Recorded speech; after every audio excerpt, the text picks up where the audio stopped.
Hace 5 años abrí mi barbería.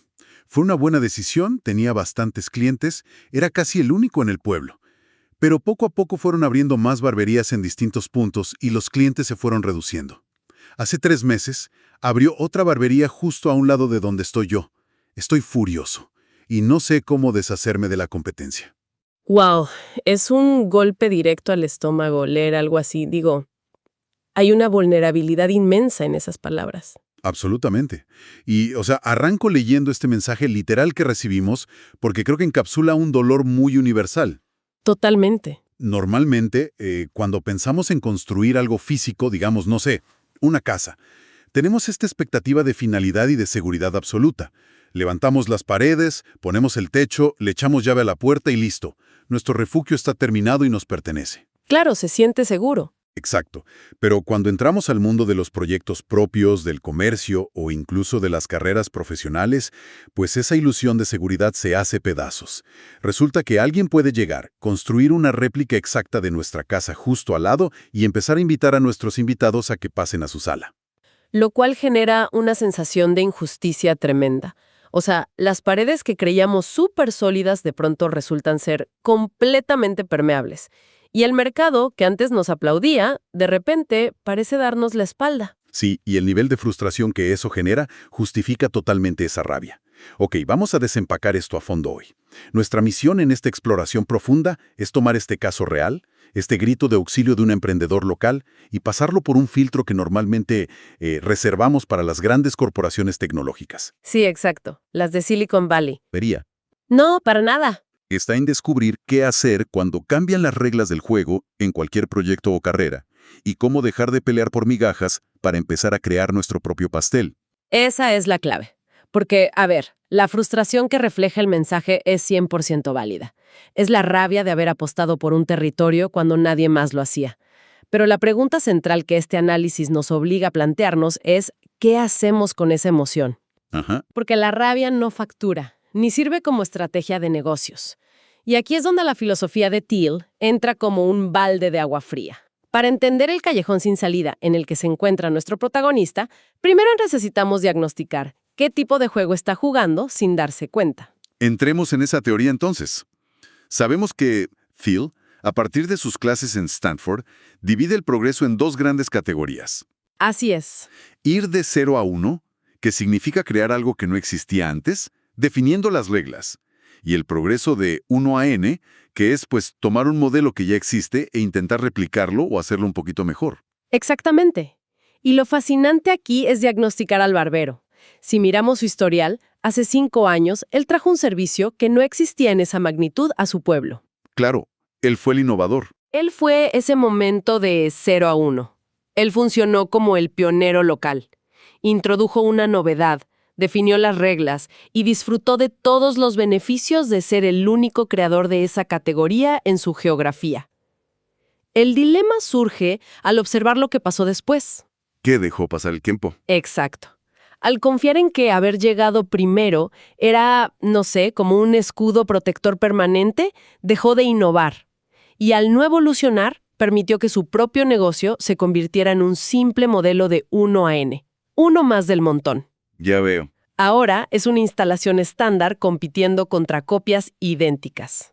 A ver, hagamos de abogado del diablo por un momento, porque necesitamos cuestionar la dureza de esta teoría un poco. Adelante. ¿De verdad es tan malo o tan trágico operar bajo el modelo de 1 a n? Quiero decir, vemos corporaciones gigantescas que se dedican casi exclusivamente a replicar modelos. Sí, claro. Las franquicias de comida rápida, las cadenas de supermercados o incluso los negocios tradicionales de cada esquina sobreviven así, operando bajo la lógica de copiar un modelo probado. Y funcionan bastante bien. Entonces, ¿por qué copiar el modelo de una barbería estándar es casi una sentencia de muerte en este análisis? Es una excelente pregunta. Y esa resistencia a la teoría de Thiel es fundamental para entenderla mejor. La respuesta radica en la economía de escala y el poder de mercado. Ok, a ver. Una cadena de supermercados puede sobrevivir en el modelo 1 a n porque tiene el volumen masivo para aplastar los costos logísticos. Tienen un músculo financiero enorme. Claro, compran por millones. Exacto. Pero un negocio local o un profesional independiente no tiene esa ventaja. Cuando entras a pelear por un mercado que ya existe, con reglas súper establecidas y ofreciendo exactamente lo mismo que el local de al lado, sin esa escala para protegerte, estás condenado a una guerra perpetua. Una guerra de desgaste. Totalmente. Puedes sobrevivir, sí, pero es una supervivencia agónica. Estás renunciando al control de tu propio destino. Y eso nos lleva directamente a destapar uno de los mitos más grandes que nos enseñan, yo creo, en todas las facultades de economía y escuelas de negocios. Uy, sí. La idea intocable de que la competencia siempre, en cualquier contexto, es maravillosa para todos. Si mi duda era sobre si copiar es suficiente para sobrevivir, la perspectiva de Thiel destapa la trampa y nos advierte que la competencia perfecta es de hecho una pesadilla. Perfecta como el clímax de la salud económica.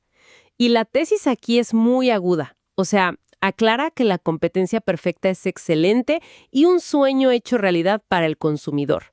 Obviamente, porque paga menos. Exacto, pero es una guillotina, una pesadilla total para el dueño del negocio.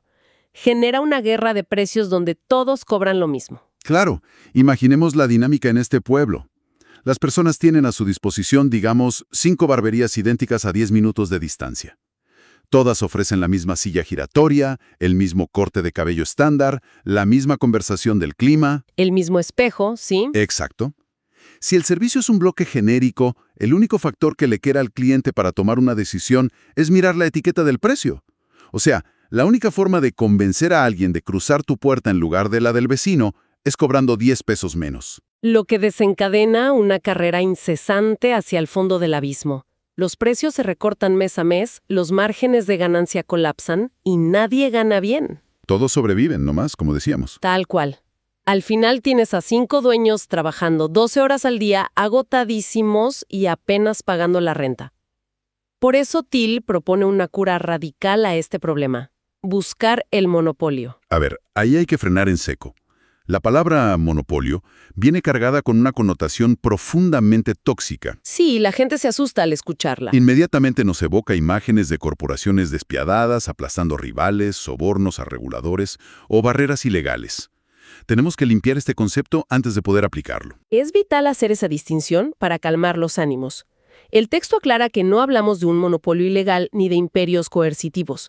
Thiel redefine el monopolio como el acto supremo de crear valor. Es redefinir un mercado de una manera tan específica y valiosa que no tengas competencia real en tu categoría. Te vuelves único. Eres el único jugador. No impidas que otros abran negocios, simplemente eres tan único que el público deja de compararte con el resto. Aquí es donde se pone realmente interesante. Porque suena genial, en papel, en un aula de Stanford o en Silicon Valley. Claro, muy teórico. Pero seamos realistas. Aterricemos esto al barro. Una barbería es una barbería. Ajá. Cortan cabello. La premisa física es inalterable. Digo, entras con pelo largo y sales con pelo corto. Hay tijeras y navajas. ¿Cómo diablos logras un monopolio en algo tan físico, tan tradicional y tan mundano? Esa incredulidad es la trampa mental más común. Pensar, o sea, yo solo corto el cabello. Es el mismo error que pensar, yo solo vendo tazas de café o yo solo llevo gente en mi auto. Starbucks y Uber. Exacto. Ellos demostraron que el servicio base es solo la excusa. Para escapar de esta trampa y dejar de competir por precio, los textos nos dan ejemplos sumamente tácticos. Hay al menos 3 caminos concretos hacia el monopolio local. Ok, dejemos la teoría y entremos a la acción. Revisando los apuntes, el primer camino concreto tiene todo que ver con la especialización del cliente, ¿no? Así es. Es observar y preguntar, ¿a quién están ignorando absolutamente todos los demás? Pensemos en la saturación de hoy. Las barberías modernas apuntan a la juventud, al reggaetón, a las luces de neón, un ambiente súper ruidoso. Sí, parecen antros a veces. Imagina un señor de 60 años entrando ahí. Se siente totalmente fuera de lugar. Exacto. No reconoce la música, el trato es muy acelerado. Él solo quiere un corte clásico y paz. Ese es un vacío de mercado gigantesco. Claro. Si este emprendedor decide atender exclusivamente a mayores de 50 años, sin reggaetón, sin largas esperas, contrato pausado y música tranquila, acaba de crear su monopolio. Porque ese cliente mayor jamás va a regatear ni va a comparar precios con la barbería ruidosa de al lado. Se vuelve sumamente fiel. Exactamente. Has creado una categoría de uno. Y ni siquiera requiere una inversión millonaria, digo, es pura empatía. Pero bueno, hay un segundo camino, que es la reingeniería de la experiencia. Sacar el servicio de la categoría de trámite aburrido. El servicio como experiencia inmersiva, sí. El error es creer que vendes la reducción del largo del cabello. Lo que vendes es el mejor momento del día del cliente, el ritual completo. O sea, atacar los sentidos para relajar. Claro, ofrecer una toalla caliente tratada con aceites aromaterapia en el local, un masaje de hombros al terminar o recibir a la persona con un buen café o una bebida. Ya no es un simple trámite. No, no lo es.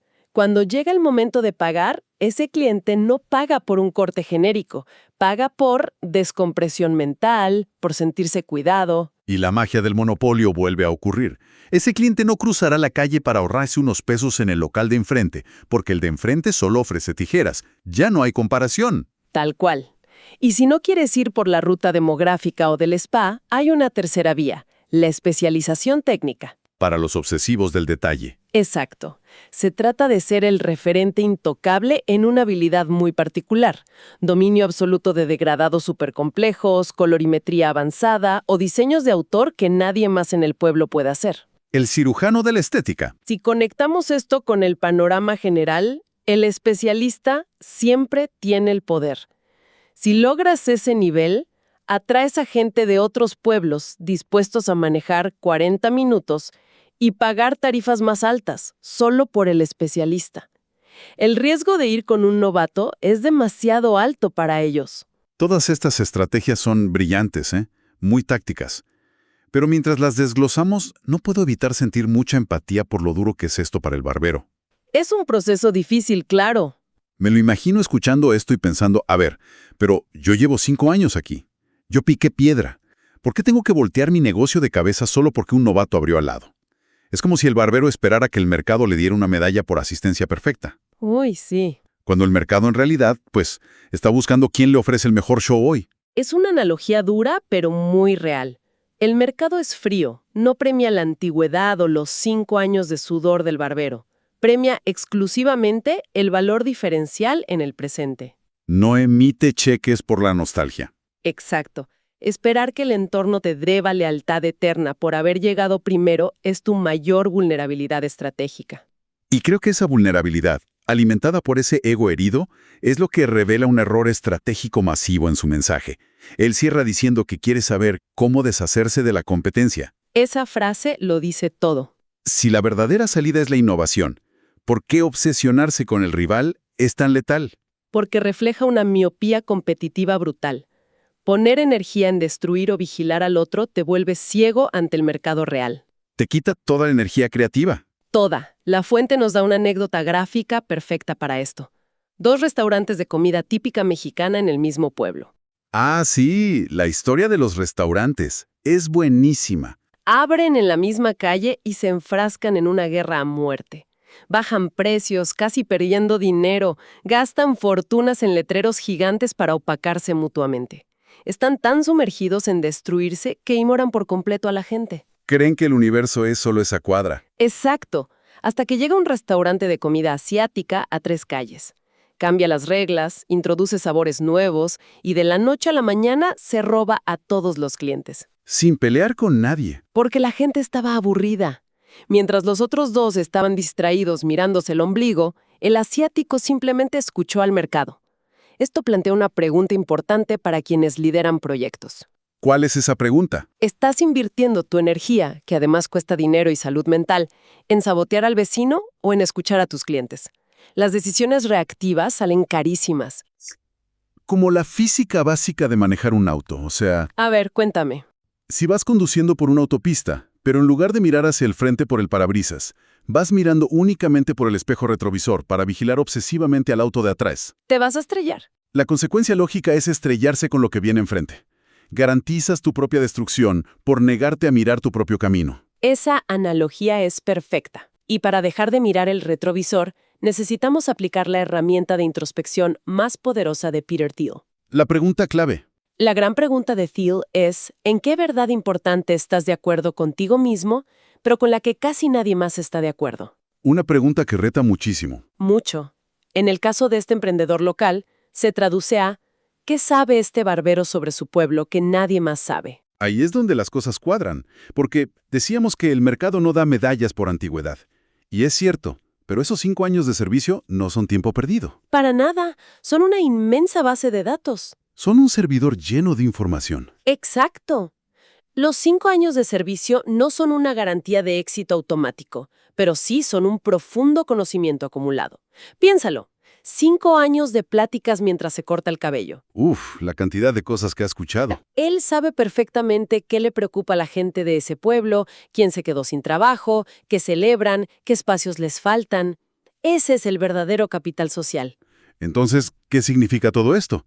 Significa que el barbero tiene un activo invaluable que es totalmente invisible para los novatos. Invisible y superpoderoso. Solo tiene que dejar de verse a sí mismo como una barbería genérica más para empezar a explotar esos datos.